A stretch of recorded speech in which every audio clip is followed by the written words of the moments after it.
I know I'm bad. Comes from being.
Hi, folks. Good afternoon. I think we're in the afternoon.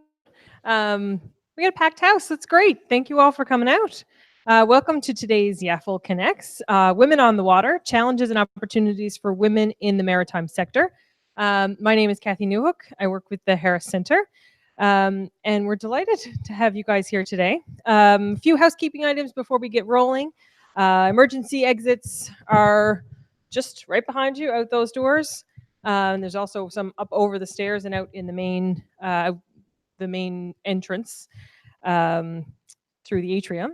There's some washrooms down around this corner and follow the hallway. There's some signage. Please turn off your cell phones or turn them on silent. We'll be taking some photos during the event, and the event is also webcast. If that's an issue, let us know. And if you didn't pre-register for the event with your license plate number, parking is provided for the event, but you need us to give us your license plate. You can still do that. It's over by the coffee and water table. You can just write your license plate number down on that or let Justin know, and we'll get that taken care of. Make sure you don't get a ticket. And also, if you ordered a lunch, the lunches are there next to the coffee over on this side as well. You can feel free to get up and grab that now, or you can get up during the session and grab a coffee as well. We're pretty informal, I think. Before I introduce today's speaker, I would like to respectfully acknowledge the territory in which we are gathered as the ancestral homelands of the Beothuk, and the island of Newfoundland as the ancestral homelands of the Mi'kmaq and the Beothuk. We would also like to recognize the Inuit of Nunatsiavut and Nunatuhivut, and the Innu of Nitassinan and their ancestors as the original people of Labrador. We strive for respectful relationships with all the people of this province as we search for collective healing and true reconciliation in honor of this beautiful land together. The format for today's session, we have set aside about 25 to 30 minutes for our presenters and panel discussion, and then we'll lead into a discussion as well. And I think there's a video at the beginning, so we have all sorts of stuff in store. If you're watching online, you're welcome to submit any comments or questions you have during the session. Simply email them to Justin Deering. It's J Deering, aring@mun.ca, and we'll read them out during the session just as though you're in the room. Oh, and there's a video chat on the side, so we'll keep an eye on that, so you guys can participate as well. And I think we have a good few people watching online, so we'll make sure you guys are included. We're very lucky to have with us today a number of panelists to discuss their experience in the maritime sector.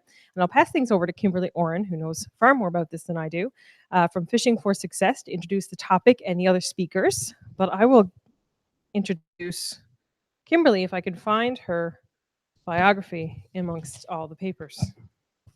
So Kimberly Oren is a former high school science teacher turned commercial fisherman and co-founder of Fishing for Success, a nonprofit social enterprise in Petty Harbor that is creating new pathways for all of us to reconnect with our fishing heritage. She volunteers in her town as a counselor and founding member of the local tourism association, and also serves on the advisory committee for Food First NL and Ocean Frontier Institute.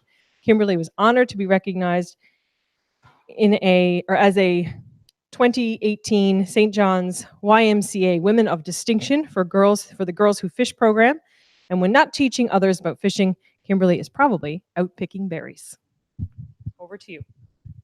Good afternoon. This is really exciting. What a great group. Some of you I recognize and some of you are new faces. So this is a really wonderful opportunity for all of us to speak about getting more women in the boat.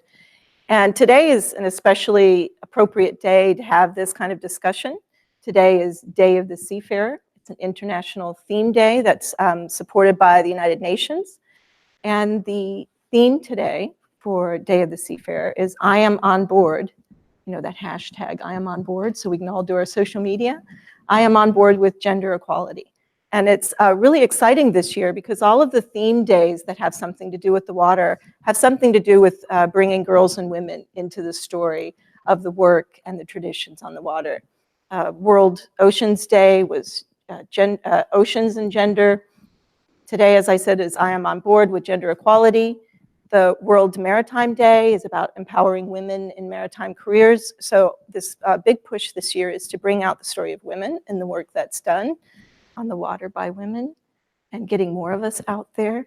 And also recognizing too that if we're talking about sustainable development, it involves getting all of us engaged in it. And so this is Sustainable Development Goal number 5 from the United Nations. So first thing that I guess we'd like to get to is maybe introduce and get us all thinking and visualizing and imagining ourselves what it might look like to be there, how we would be there. And so the way we're going to do that is show a short video. And so I'd like to introduce first one of our Girls Who Fish members, Maren Klumbeck. Now, I'll see if I get it all. Maren work, we'll just the KB part, Maren. I should have it practiced by now because Maren's been with us for 3 years as a Girls Who Fish member. She's worked on getting her Newfoundland and Labrador fishing and hunting guide license by working through all of the certifications that she needs to do for that. And she's received her personal certification for operator's license for using a personal watercraft. And she also is working towards her assistant seal hunting license too. So Maren's trying to get more out on the water with us. And she's going to introduce the Girls Who Fish video. Yeah, absolutely. Hi everyone, my name is Maren. I am a member of the Girls Who Fish program run by Fishing for Success. The video we're about to show will tell you guys a little bit about that program. It was made by some volunteer filmmakers for an international women in seafood film competition, and it won 3rd place in this competition. Since then, it's been shown in several different countries at a bunch of different conferences, and it's really been making waves. So here's the video. Enjoy.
I want to go out on the water now. I wish you all could join us.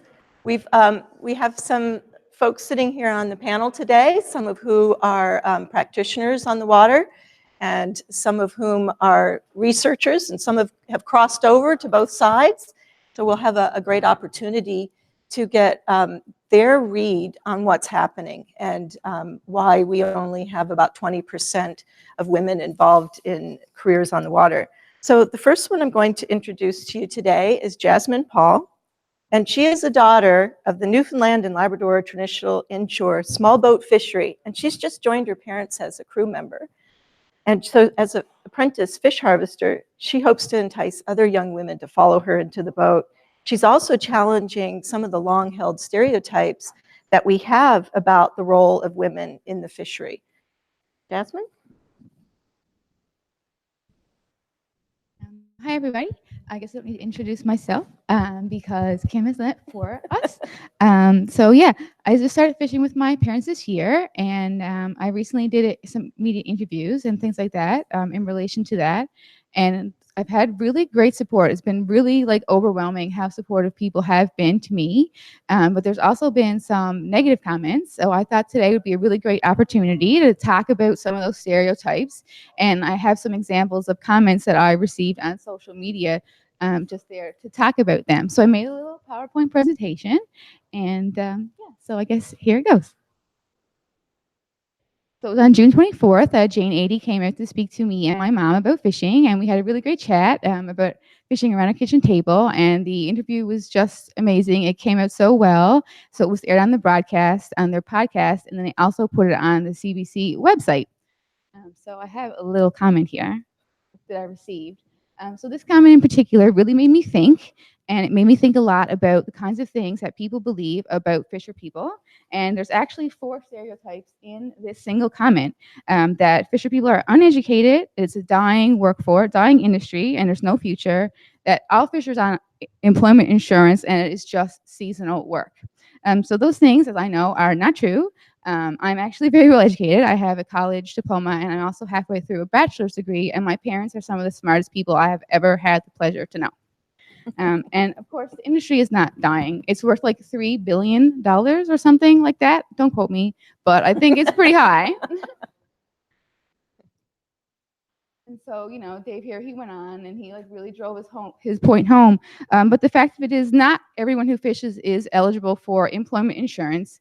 And I think that's a really kind of negative attitude to have, because like anyone who, you know, works is eligible for employment insurance, and it's not really a way to like take a negative stab at somebody. And there's this long-held idea that a lot of women are just fishing for the EI, and that's just not true. Why would you risk your life on the water just to get employment insurance? It's just really not very nice. And it went on to Twitter as well, and this is where I actually spend most of my time talking about it. But this was really like the only negative comment. And this one was about my appearance. Surprise! So of course, women face these kind of things in like any industry. But this one was a bit of a shock to me. It was about my like facial piercings, and I forget I even have those. But yeah, and then she went on to be concerned about my marriage situation. So Because that would come up next. oh, right? Yeah, that's the next thing. Oops, okay. And then on Facebook. So the next one kind of really hurt me the most. I usually don't take these kind of things to heart because like it doesn't really mean anything. But yeah, like there was a comment here and it suggested that my parents like didn't do what was right for me. And I think that encouraging your children to do whatever they want to do and like supporting them along the way is absolutely the right thing that you should do. And for this person, like, you know, dismiss it and say that we're all uneducated and like all of that is just like certainly not very cool. And of course, here's the EI comment again. So I've had a really great time fishing. Like, you know, it's definitely not seasonal work. It goes on all year round. You might do stuff like mend nets, clean the boats, whatever.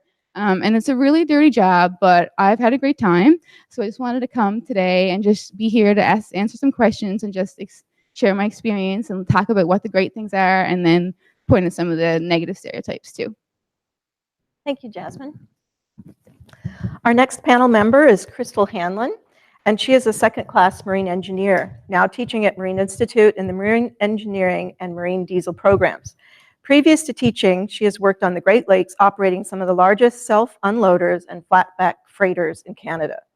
As part of her mentor role at the Marine Institute, she has led activities to help engage girls, grades 9 to 12, in the non-traditional career opportunities such as going to sea. Crystal? Hi. Hi. This is kind of my first time in one of these little forums, but it's a new role that I've been getting into over the last year or so. Yeah, my background it is marine engineering, but before that, I actually started out in a fish plant. And I was working in the fish plant for about 2 weeks on, and then it'd be probably a month before you get more work. And it kind of continued that cycle. Don't get me wrong, I love the fish plant, but it just wasn't sustainable for me. And that's where I kind of got into these extra marine engineering side of things. But being on board the boat, I mean, I never had the negative comments that you have with social media, but my career started before social media really came on scene. But I had other negative comments as well, but I won't get to those yet. We'll wait for the panel for that. But no, it's definitely a challenging career, and it is one that's looked upon as like, yeah, you probably shouldn't be there, but hey, that's what kind of kept me going. Somebody told me I couldn't do it, so I did it more. Okay. All right, thank you. Our next panel presenter is Dr. Nicole Power. She's professor in the Department of Sociology at Memorial University and has been doing feminist research related to NL fisheries for 25 years. Her research has examined the gender impacts of fisheries restructuring on men and women in fisheries communities. She has examined young people's experiences and the understanding of work, life, and out-migration in fisheries communities. And most recently, she has turned her attention to how we can reimagine social justice and equity in fisheries using feminist insights. Okay, so I was told I have 5 minutes, so I've got notes in real academic form, and I'm going to try to stick to them because otherwise I'll go off. So yes, I've been doing research on gender and fisheries for about 25 years, so I'm going to reflect on some of the things that I've seen in my own research, but I'm also drawing here on the works of other feminist fisheries scholars. And I'd like to name those: Barb Neese, Marilyn Porter, Bonnie McKay, Adana Davis, and many, many others. So I'm sort of building on the work of all of these great women. So I'd like to identify, summarizing 40 years of feminist research is not easy in 5 minutes, so I'm going to try to stick to 2 main big themes and think about what that means in terms of women's engagement in fishing. So the first theme, feminist research has highlighted the importance of thinking about fisheries as embedded in household, family, and community relations. So historically, and I would argue today, most fisheries research tends to focus on the harvesting sector. This is disproportionately male. That's not a surprise to anybody in this room. But fisheries include all of the paid, unpaid, much of the unpaid work you were talking about, volunteer work that makes fishing possible and worthwhile. Okay, so I'm taking a very broad definition here of what counts as work in fishing. Early feminist research aimed to document women's work, much of it unpaid, shore work, care work, domestic work, in order to make this work both visible, but also to show how it supported and helped sustain fisheries, households, and communities. And of course, this work frees others in the family and household to do fishing work, right? So people are able to fish because there's somebody at home doing other things that keep people alive, right? And so documenting this invisible work, which also includes paid work, by the way, and I'll come back to this in a minute, remains an important task. When fisheries-related policies and programs do not account for this kind of embeddedness that I'm talking about, they can and do have unintended consequences. This became very clear in my research post-moratorium, when federal government initiatives aimed at downsizing the industry targeted individual fish harvesters for retirement and buyouts. So, for example, instead of retirements, what we saw in the case of some small-scale household-based fisheries was women joining their male partners on boats in order to keep as much income in the family and household as possible. So rather than being successful at removing people, women moved in. Men and women made decisions in relation to family and community. There were very few employment opportunities in their communities, so moving out of fishing was just not practical. And this was especially the case for women who were disproportionately impacted by job losses in the processing sector. Housing values had declined in their communities, so they couldn't sell and move somewhere else. So all of these things, which seem unrelated, are actually very much related to how people are able to do fishing work. Okay? So what does this have to do with recruiting women into fishing? Well, I'm suggesting that in order to be successful long-term, recruitment strategies need to consider how fishing is made more or less possible for women in relation to their other commitments, their status in households and communities, and so on. And this will help, I think, us figure out the appropriate sites of intervention. Maybe we can talk a little bit about that in the Q&A. Second takeaway point. Feminist research has shown how seemingly gender-neutral regulations, policies, programs, and so on serve to advantage men and disadvantage women in fisheries. Despite women's increased presence in small-scale fish harvesting, their entry continues to be largely determined through male family members, and they are overrepresented at the apprentice professional level, with implications for their ability to access enterprises and licenses. And this in turn has implications for income and retirement, which is linked to succession, right? We don't tend to think of entering into fishing as related to retirement, but they are. For example, my graduate student, Madeline Burry, has found that women and men who started fishing together post-moratorium have experienced retirement in different and unequal ways. She argues that the application process for the Lobster Enterprise Retirement Program perpetuated the historical structures of gender advantage and disadvantage by not recognizing women's work in or attachment to the lobster fishery. And what this meant in practice was that women had little choice about whether or not they could stay and remain in fishing if their partners, male partners, decided they wanted to leave fishing, right? My own work has documented how the shift in target species, regulatory change to individual quotas, professionalization and training requirements make it increasingly difficult for women and young people to enter harvesting. Harvesting right now requires large financial investment, both in yourself in terms of training, but also in terms of the enterprise. Bigger vessels, there's so much equipment, technology, buying quotas, and it's a whole other thing. And those men who have inherited fisheries resources and so on are in advantaged positions to navigate that. And to retire, those households that have invested so heavily in fishing enterprises must sell to the highest bidder, right, to recoup their investment, making it difficult for young people to enter and potentially leading to increased concentration of ownership and inevitably less equitable fisheries. So I think the task at hand now is to reimagine different models of fishing work, one that includes all genders, intergenerational succession, maybe one that doesn't only see fish as a commodity but also food, so that we can create more diverse and ethical local communities and economies. And I finished my notes. Amazing. Thank you. Okay, well, I guess if you'll put on my presentation, Justin. There we are. Okay, and I guess I have to learn how to use this clicky thing. Oh, that's the pointer. That's that. There we are. So we probably all recognize this young woman. She's, I call her the lady on the flake, or the lady of the flake. And many people will tell you that her work was never finished. Leo jokes that the women had the tougher job than the men because they had 10 children, 3 dogs, 12 loaves of bread to bake, all that fish to dry, and then if it started to rain, they'd have to stack it all up or take it in. And so it was backbreaking work that the women had to do all day long. And, and if the guys were having a bad day out fishing, they didn't want to come in because then women put them to work. And so that's how Leo likes to describe the saltfish industry.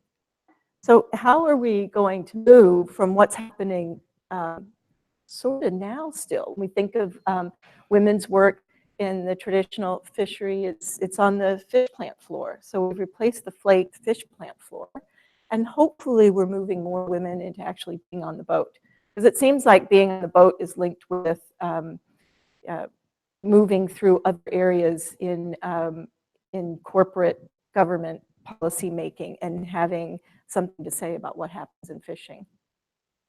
So what we have to do is, and Dr. Power mentioned this, we have to change how we view fishing. You know, right now, only about 2% of Newfoundlanders or Labradorians are involved in it as a commercial industry, but we need to start thinking about it in a different way. So this is a codfish eyeball, and when you look through it, you see it turns Petty Harbor upside down and around, and that's what we need to do with fishing. Because fishing is a basic human activity that we've all participated in since the beginning of the time, and we're leaving so many people out now. And if I had 55 minutes to talk, I could link it to everything. I could link fishing to everything. But one thing that, of course, is close to heart is girls and bravery. You know, why are our girls losing their bravery, which is a whole nother talk? But they do. Right around 12, 13, 14, they lose their bravery. They're not climbing trees or running with the boys. They're not answering the questions in science class and math class. And so you start to see girls drop off in STEM careers, and you see them drop off in other areas too. And we need, well, we're just going to go through, we need role models. Because if you don't see someone doing the work that you're interested in, it's sometimes difficult to visualize yourself. And we need targeted programming. Just like we have a shortage of women in STEM careers, whether it's computers or medicine, you name it. So we have targeted programming. We have WISE, women in science and engineering. We have Girls Who Code. So we have programs to target girls and young women to get them interested in their careers, to keep their interest. So what are we doing for fishing and targeted programming?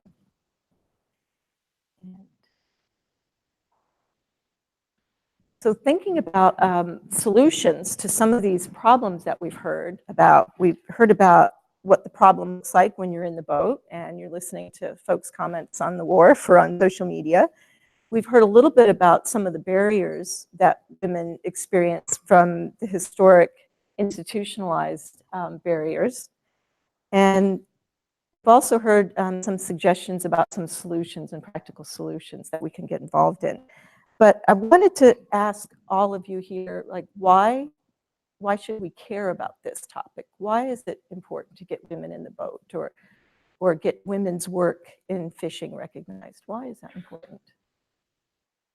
Why should we care? Why should they care? Women deserve to be there. Yeah. And it's rewarding.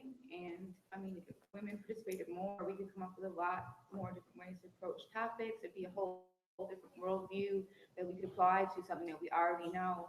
I think that would be really, really valuable. You guys got the mic when you go to answer.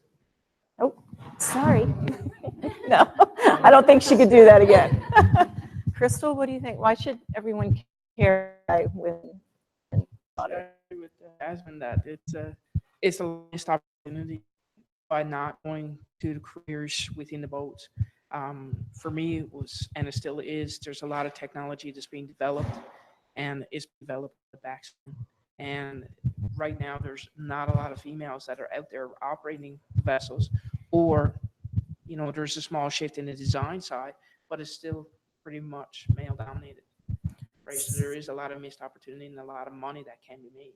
So we've kind of got a collision of two things here. We've actually got a traditional heritage industry, fishing, but it's colliding with technology more and more. And so then we have that double whammy of we have less women in STEM careers and we have less women participating in maritime careers too. So trying to hit both fields at one time. Right? Yes, please. So I would say, I would want us to think more broadly about fisheries work, like I've been trying to in part argue, so that we're thinking about women's involvement in fisheries on the boat. That's one place, but also thinking about all of the ways in which they're sustaining that work as well. That goes unrecognized and not valued, right?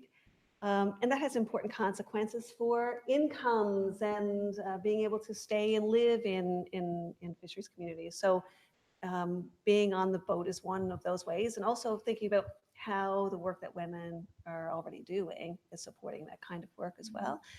If I could compare I also do research on women in underrepresented skilled trades or skilled trades work. So one of the things that we see there is that targeted programming to get women into those fields tends to work, but it doesn't keep them there. And one of the reasons I've found that that women tend not to stay is that the kind of work is incompatible with other kinds of expectations that people have for their lives, right?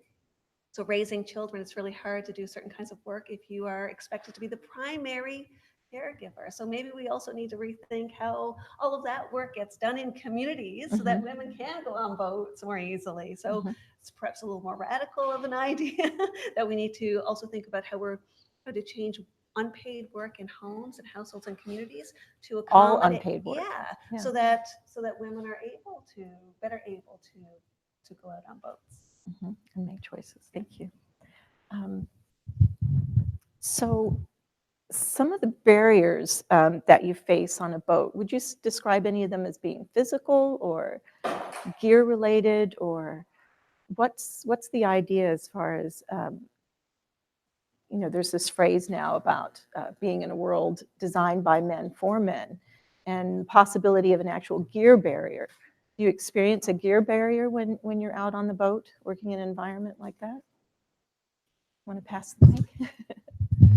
We'll get the mic passing thing down pat in a minute. Yeah, for sure. So I had to buy all new gear for myself this year, and it's been pretty difficult to find stuff that fits me comfortably. And on all the rubber jackets, they're all buttoned up the opposite way from what I'm used to, because women's and men's shirts are buttoned on opposite sides. So I have to get someone else to put on my like rubber jacket for me, and that's not really very, dignified. So yeah, there's like a big problem, and there's like lack of toilet facilities on a lot of boats too. Well, in our speedboat, there's no toilet, so there's nothing. But in the bigger boats, like it's not a lot of. I remember being on like a collector boat when I was a kid. We were getting a ride up to our cabin, and it was like this like sad little rusty toilet, and just me and my nan and a bunch of men, and it was not. I felt bad for any woman who might enter that career, because it's not very welcoming and it's not comfortable. So I think there's a lot more barriers that I experience in regards to like gear and having space made for me. Then I can do the physical work like no problem, but getting stuff to fit, especially gloves, my little baby hands, is So do you think that this could be a safety issue if you have gear that doesn't fit properly or isn't designed? It absolutely is a safety issue, especially if you're working with gill nets, because if you're wearing gloves and the fingers in your gloves are too long, they will become ensnared in the net, which can be dangerous. You may get pulled into the hauler or like pulled over, and you could also like tear up and like lose your gloves. They're like $30 a pair for the insulated ones. So yeah, it's definitely a safety issue. I mean, you don't want to have pant legs that are too long, and yeah, for sure. Crystal, do you have a story I about have a that? little bit slightly different scenario, but only because I work on different boats than the fishing. But for me, it was, the safety concern was there. Is the gear was always designed for men as opposed to women, and anytime I needed the smaller gear, I used to go buy it myself. It was just easier. As for like it was definitely made for man's world. Some of the engine rooms I worked in, the engines were 3 stories high. Nobody's going to You're reach not those. lifting that stuff. I mean, you're doing everything by chainfall. Mhm. But I found there was always ways to get around the physical barrier to like the size of stuff or the weight of stuff. Like, all right, if you couldn't turn it, go get a longer pipe or something like that to help with the leverage, right? And it was funny. Like sometimes I always encountered guys who was like, "Oh, I'm not going to mess with you today because you got a pipe and a pipe wrench that's 2 feet long." It's like, yeah, okay, don't mess with me anyway. But I'm glad it served purpose, right? But, no, it was some of those.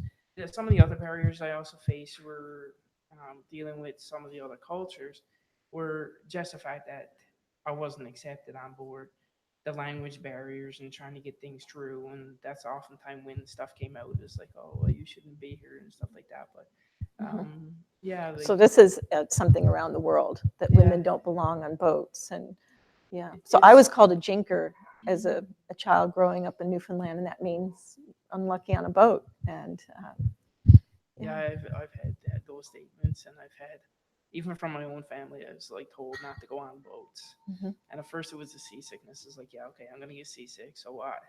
I'm still going. Right. And then it was like, oh, well, you're not going to last. Why are you wasting your time? It's like, and the one that really struck me was my dad. He told me, he said, well, he said, whatever you do, he said, don't pick up the wrenches. Right. I lasted all about 5 seconds. So when I came home from my first time at work, I laid my paste up on the table and I said, and just walked away. And he said, what's that? I said, remember you told me not to use the wrenches? I said, here's why. And he said, well, he said, forget what I told you. So he came around too. It came around too, yeah. But yeah, there's different barriers. There's different ways of looking to. So what kind of solutions do we need to approach, practical things that we can do at the local level to start making change happen now? I'm not sure I have the answer for that. There's a, if you look at the barriers and how to treat women, it's like, for me, it's let us go and do what we can do. Let us tell you when we can't. That's probably the number one barrier I find. For me in my career, like coming ashore, I found there was a big barrier in trying to find work in my career. But it took me almost a year and a half. So, but there was a barrier there in that some of the legislative, like making it easier to transfer certifications. Like I have certifications for the marine industry, which are very similar to the power industry on shore, but I wasn't able to transfer what I know. And the big main difference was refrigeration and HVAC. But that isn't a gender issue, but it would help women moving to shore, right, for family reasons or life reasons. Okay. And so about some of the work that you do at Marine Institute as a mentor for 9 to 12th grade women, I mean, that's been shown to be an amazing thing to develop mentorship programs. And I think some of the things that Dr. Power highlighted in her opening statement is about women are going into it, but they're not staying in it. And so forming mentorships and networks and buddy groups to support each other is really vital in this type of industry. Have you had any experience with that? Well, I do the mentorship groups. I mean, I work with the WRDC. Yes. I'm not great with it. And through them, I've been bringing in, there's two main groups we bring in, the grade 9 to 12s, and then there's, I think it's just grade 12s themselves, sometimes grade 11s mixed in. But they come in and they want to look at different technology and whatnot. And depending on what group and how much time, we'll actually do little activities where we'll show them that they can do stuff, or we'll show them some of the technology that is available on board depending on our time frames. But I find that it's a big hit with the girls when they come in because they're never given the opportunity to do this stuff. Like I just had 60 girls came in and they had no knowledge whatsoever, and I put a torch in their hand and say, here, we're going to make hand holders out of copper plate. And they were like, what? That's exciting. And some of their teachers that were coming in is like, we're doing what? I was like, yeah, we're doing this. Right? Yeah. So Jasmine, have you formed a network of supportive people since you started as an apprentice fisher? Well, there's my parents, first of all, and you and Leo have been very supportive to me as well. And I've also got a few fishing fellows on Twitter, and they've been really, really nice to me as well. So just being able to interact with other people who are fishing has been great. And I've also noticed that it's actually been encouraging other people to share stories about when they used to fish when they were younger and really it's like people want to be a part of that conversation when they see us talking back and forth about fish or about seagulls or making jokes, like they kind of want to be a part of that too. So I think a way simply to get women involved in the fishery is just like let them. Just don't assume that we're small and so we can't do physical work, because like bodies can change and adapt. And that is, I think, the main thing. Like my parents, they asked me to come. Now I never really thought about it before, but once they asked me, they made the space for me and I just took it up. So I think we just need to make that space there. And if you know a young person, take them out and show them a skill that would be like for boys, or if it's a boy, show them something be for girls, and like mix it up and just teach a variety of things to all children and make that space. And I think that's really, like, we just need to change when we picture a sailor or we picture a fisher, we need to change who we picture in our mind, and we need to expand that. And we can do that by going out there and being, so that's one reason why I got involved, because I want to show like little kids that they can do it too. When we had Fishing for Success a few weeks ago, we were going trouting. I went to Petty Harbor the first time, and the first people I seen on the wharf was Leo and like 3 or 4 little girls. So Leo had a pan of lobsters, and they were really apprehensive and shy with the lobsters. So I reached in and I like, look, you can just smooth them down. And then about 15 minutes later, like they were taking the lobsters out of the pan and flipping them over and like checking out all their bits. So just the fact that, you know, you showed a little kid like you can do this too, it's really rewarding. And I think those girls will definitely be back, and they'll be a lot more interested about the creatures that they see for sure. Yeah, absolutely. I can say something about this gender stereotype. Yes. Oh, sorry. It just occurred to me when you were talking. So I know lots of men who fish who get seasick, but we never blame the seasickness on there being a man, right? But when it's a woman who's seasick, it's because she's a woman and shouldn't be there. So I think we need to think about how gender gets used to exclude. It's not actually the behavior at all, but that gender itself becomes the excuse or the reason for exclusion. So just occurred to me how when you were. That for sure has happened to me. Like people like, oh, well, you're a girl. Like I remember being 12 years old and this attitude shifted, and then I was suddenly a girl, and then there was all kinds of stuff that I couldn't do anymore. And yeah, that really takes some of your confidence away. And yeah, so I think being able to like go out around and just like don't hold someone back just because of their gender. It's just not necessary. And you'd be surprised. You never know what someone is going to show you if you just like let them. I think we're going to open it up now to questions from all of you who are here today. And we have a mic going around, Justin? This is a panel mic. So does anyone have any questions or solutions or ideas? I have a comment on something that Nicole said about inclusion in what is in the fishing industry. And I think if we're going to do anything about the recognition of women in the fishery or the recruitment of women in the fishery, you have to expand it beyond the boat. I've been involved in the fishery for 20 years in a policy sector with the federal government, and now in a PhD sector at research sector at Memorial. And the same things that you encounter with discrimination or naysayers, I have encountered that from women. I have encountered that from men in the federal government, the provincial government, the university, fish harvesters, male and female fish harvesters, processing. Like I've encountered all of that. It's just not to the boat. And I think it's important if you're going to talk about fishing for success, that the fishing industry be expanded to include women that aren't just in a boat, right? And as for solutions, we have a prime opportunity at the moment. Bill C-68 was passed last week, and that's the new Fisheries Act. And for the first time in the Fisheries Act, the minister shall take into account social, economic, cultural, and Treasury Board has already mandated DFO to take into account gender analysis of all policies coming from that government, from the department. The issue inside of DFO is, and I know because I worked there for 14 years, is women inside of DFO don't think there's an issue. And I was just saying to Nicole before, I'm out looking for a job at the moment, and I have been told by women I should retrain because, as anyone knows me in the fishery, I'm not a shrinking violet when it comes to things I think need to be addressed or should be pointed out. But the same thing, right? Women don't rock the boat, sit down, don't rock the boat, don't piss people off, don't tread on toes, be gentle. I'm currently, and I don't say this to brag, but it's just as an example, I've just appointed to the Provincial Fisheries Processing Harvesting Board. I'm one woman on a 5-member board. I'm the co-chair. We had 4 days of meetings in the beginning of April. I can't tell you how many men walked into that room and ignored I was in the room. So, shook the hand of every man, but walked past me. Yeah, and that's the thing. I mean, we are all products of the society we're raised in.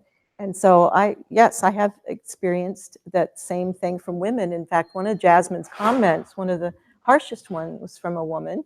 And so, oftentimes we can be our own worst enemy. And so trying to rethink about the lens of society that we grew up in is really important when we're trying to, develop ourselves as humans. And so what does that look like to think about things in a different way? When I was presenting at a conference in Thailand, a woman asked me, why are you encouraging women to get in the boat? Because that's so dangerous. And so there were, a couple of things right away. Of course, safety is for everybody. Men and women both need to be safe.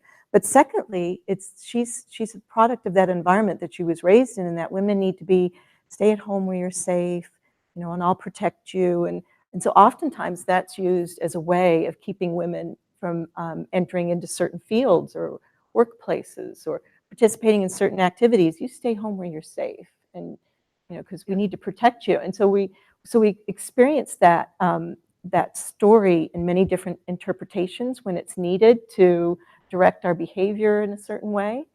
So, but you're looking for solutions, and I think one avenue for solutions is not just getting people physically in a boat.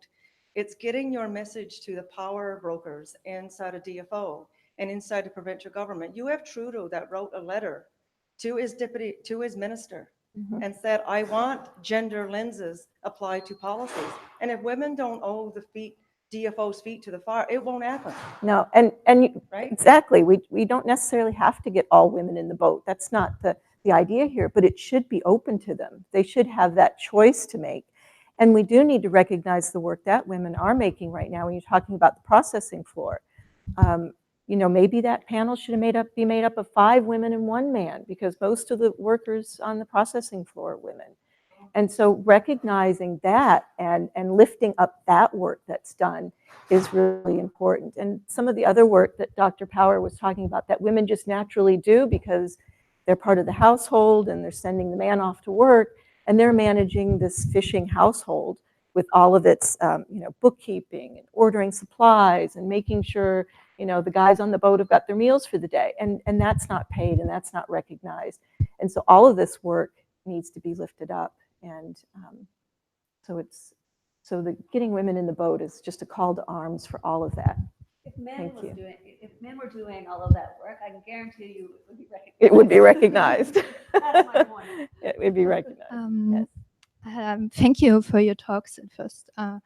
I have a solution, and the solution could be climate change, because climate change, anthropogenic climate change, biodiversity loss, etc., unites women and men again, and that means we are humankind. So, and I really miss in a woman on water discussion that I am disappointed not to hear once these issues what we face in the moment with climate change and with biodiversity loss. And when you say fishing for success, at first I think on the ocean and what we have there still.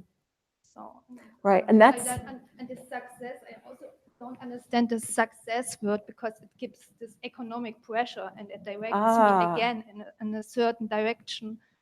This imperative of growth, economic growth, so which isn't really tangible anymore. So it can't be the solution. Fishing for success. I can fish for something else. Maybe. So I guess it's your vision of success. And so the vision of success that we have is that fishing is accessible and inclusive, that it's available to women, to people who've newly arrived here, people who've been here forever, and that all of them can participate in their own way. So I know we've talked about as an industry, but fishing isn't just an industry, right? I mean, it's our food, it's connected to artwork, there's a very spiritual description of fish and fishing. We think about some of the terminology that we use to describe religions, for example. Oftentimes the terms of fishing come up, casting nets and fishers of men, and the Muslim fish that holds up the earth in this bowl of water. And so fishing has meanings to humans much deeper than just a commodity. Yeah, and so the success for us means getting everybody involved in it. because it is part of the human story since the beginning of time. You can literally track the movements of people around the world by the oyster middens that they've left in different places, because we've all gleaned from the shore as soon as we could walk. And yeah, so I guess success is different for each of us. Thank you. Can I respond to that Yeah, too? definitely. So in 5 minutes, it's hard to cover everything, but I sort of hid some of that discussion in the end of my little blurb. So when I'm thinking about diverse and ethical local communities, I'm sort of thinking about some of those issues. I mean, climate change is the problem of our time, right? And so I think some of the problems we're seeing in fisheries in terms of species decline and so on are linked to climate change, but they are also linked to issues around equity, right? So there are certain models of fishing that are primarily economic, that have primarily benefited men and corporations. All of these things come from a certain model of or way of thinking about our economy, and they are all linked. So these are big picture, big questions and big problems, right? So I think you're right. They're not disconnected. They are of course connected. Yeah. Jasmine? I just want to say about like success. Success for me in fishing. I'm not fishing for, and there's no economic drive for me at all. But it's bringing like being more successful in growing myself and my skills and growing my relationship with my parents. I've got more independence, and my mental health has improved a lot as well since being out on the water. I don't know if you've heard of something called like ecological grief, but I've been like experiencing that a lot lately. So going back there and go on the water and reminding myself of our world and our environment has actually been like really helpful to me for sure. But yeah, climate change is an issue. But I think when we get more women involved in the fishery in various ways, not just in the boat, but as well as making policy and even doing care, I think we can really change the attitude that we have, the way that we look towards fishing, like resource extraction, for example. I've noticed when I'm hauling the net with my dad, like he wants me to go really quick, but I want to make sure I pick out like every little starfish and I want to pick out every little crab. But there's just the way that economics works, there's not always enough time. Like you have to be quick, so you can't really put as much care. So I think if we change the way that we do harvesting and we can come up with like kinder fisheries, gill nets, for example, are not kind. So, you know, there's lots of other ways, innovation, that we can still fish to feed ourselves and to grow our bodies and like our souls and all the happy stuff, and not be so destructive, because fishing, like it can be destructive for sure. I like anything. So, yeah. And I think Jasmine just completely illustrates here what we're talking about getting women involved. When you get women involved, you get very different perspectives on what's happening and questioning about what's going on. And the Sustainable Development Goal number 5 being gender equality, that's important, again, because of the different stories that we all tell. Another question out there? Question. Yes. This has been really awesome. I've really enjoyed all of your comments. I just wanted to echo, I don't know, I missed your name, the first woman, yes. I have experienced all of those things working for the union that represents fish harvesters and plant workers. And as a woman in like a leadership position on the staff, most people assume when I walk into a meeting that I'm somebody's secretary, and not that I'm there to talk about policy and legislation. So my question is more about the structural barriers that you alluded to. Nicole, you mentioned professionalization. I think you've all mentioned that. Professionalization, access to fishing licenses, quota, and the cost associated with them. So I'm really interested in hearing some of your ideas around that. I've worked at the union for 4 years, and I've noticed that it's a bit of an old boys club within, you know, the structures of the union. They just elected their first woman as a vice president this past year, and she's a processing plant worker. So there's still a lot of structural work to do there that I'm interested in, and we're planning to do some regional women's committee meetings, not just to talk about women's issues in the fishery, but also about price negotiations and management plans and things like that, because creating those spaces is important. So that's kind of one of the solutions that I'm interested in, but I'd like to hear more about the structural barriers that you've all alluded to. I can speak to having recently completed my Fishing Masters 4. And so you sign up for your Marine Institute classes and you take your classes. And generally I was the only woman in the classes, which that's okay. I was a chemistry biology teacher for years, so I'm used to being oftentimes the only woman in the classroom. But you don't have, you don't have that camaraderie and social that's important when you're in school and in class. And so that was always a little challenging. The biggest thing is the sea time. That I think is really a barrier to women getting on the water, because you've got to log in a certain number of hours before you can move up and level up from your fishing apprentice to level 1 and level 2 so that you can buy a license. But how are you going to get sea time? Well, you got to get on a boat. And how do you get on the boat? There's a culture on a boat of all guys. And it's, they don't want to break that culture. That's understandable. So how do you get on the boat? You can if your parents fish, or if you have a husband or a boyfriend who fishes. I wasn't in that situation.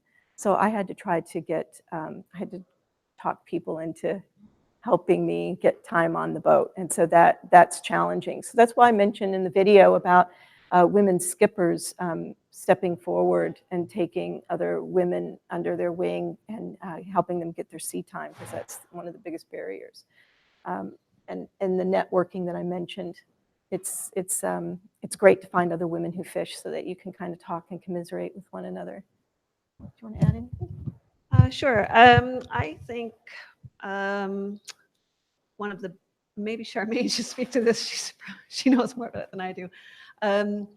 One of the biggest barriers I see in terms of young people, men, women, but particularly women entering fishing right now is the cost related to entering. So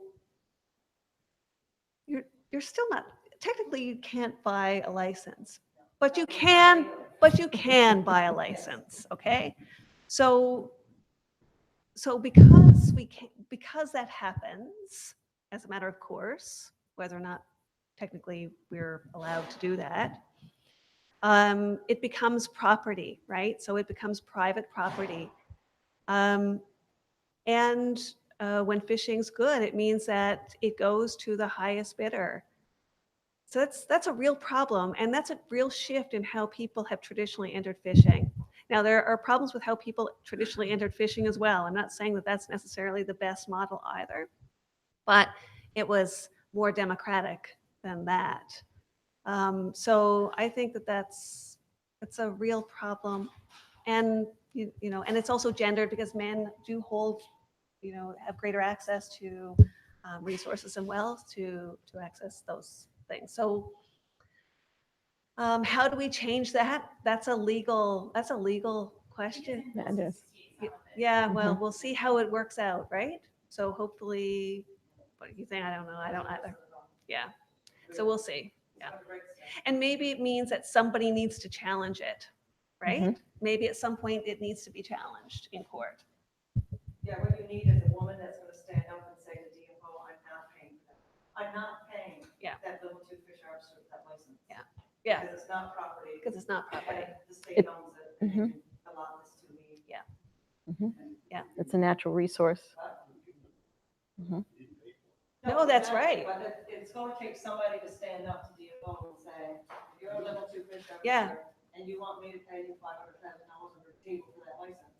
And DFO will only transfer it when I do. For me to say, I'm not paying $500,000. That's right. And I'm making it an issue. Yeah. It's going to take one person, and it's going to take someone with a deep legal pocket. Yeah. Well, I think we need to, one more, If there is one more question. Is there one more question? We'll wrap it up with one more question. Hi, Carrie. Okay, hey, sorry, I'll be really quick. My name is Carrie Neal. I'm the new project director for the Social Justice Cooperative.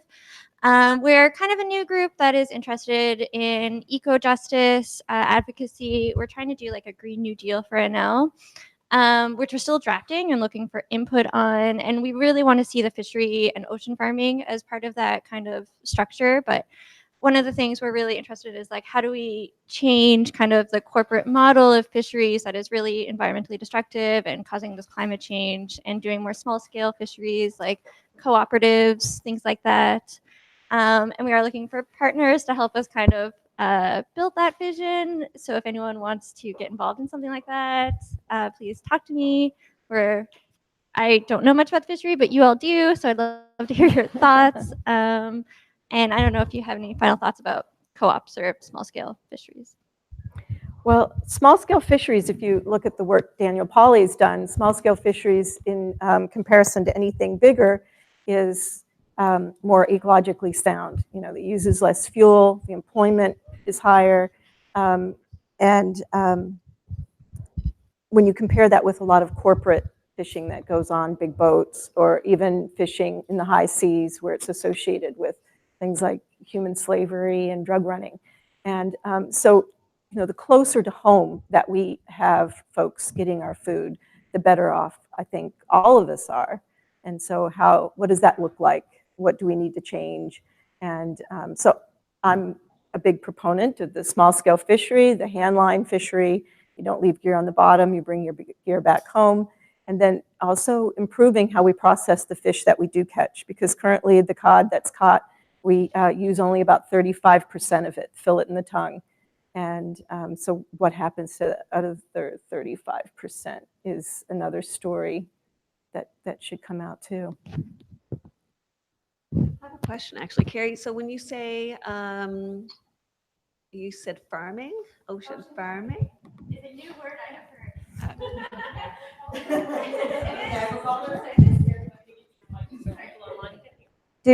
Are you talking about multi-species Yeah. aquafarming? Aquaculture, Okay. yeah. Aquaculture different from aquaculture as we know and see it now. I think there are some good models, but like not like the Grieg model. Right. Okay. Yeah. Okay. No, just a clarification. You're talking where you have. There's the aquaculture industry is extremely gendered as well. So that's a whole other panel. All right. Well, Okay. I would like to say thank you to everyone who came, and thank you also to the panel. For anyone interested in watching and sharing the recording of today's session with colleagues who were unable to attend, or if you just wanted to rewatch it, we'll be posting it on our website as well, and the link will be emailed out in the next edition of the Regional, which is our newsletter, and I'll give it a plug. If you don't get it already, you should. You'd love it. All of our events get sent out in that, and usually it's about once a month, sometimes less frequently, sometimes more frequently, depending on what's on the go. And if you have any ideas for future sessions, there is an open call that is also included in the regional newsletter. We're experimenting with this space, with the concept, with this kind of casual discussion-based forum. And really, we're wide open to any ideas you might have. So if today's discussion has sparked anything, have a chat with myself or Justin afterwards, or you can touch base with us later, or have a look at that online submission form. We're hoping to have more sessions like this, so stay tuned for the next one coming up in July. And thank you all for coming out this afternoon, and to those who are watching online, and thanks to Justin for putting it all together, and to the Signal Hill Campus Strategic Operations team for their help as well. And thank you to Kimberly and Jasmine and Nicole and Crystal for such an informative discussion today.